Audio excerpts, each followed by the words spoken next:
আসসালামু আলাইকুম। সবুজবাগ থানা ৪ নম্বর ওয়ার্ড আয়োজিত যুবদল কর্মী সভা, সবাইকে আসার আমন্ত্রণ জানাচ্ছি এই কর্মী সভায়।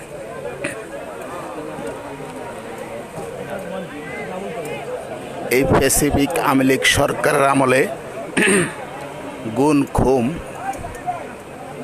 মামলা হামলা সব নেতা কর্মীরাই জর্জরিত।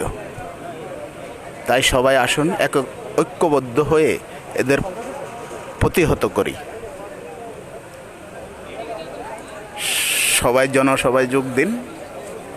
যুবদল কর্মী জনসভা আশা করব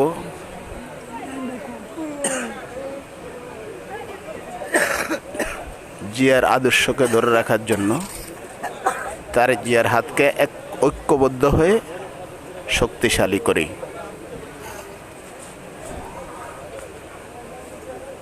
শহীদ জিয়া ওমর হোক, খালেদা জিয়া জিন্দাবাদ, তারেক জিয়া জিন্দাবাদ, বাংলাদেশ জাতীয়তাবাদী দল জিন্দাবাদ।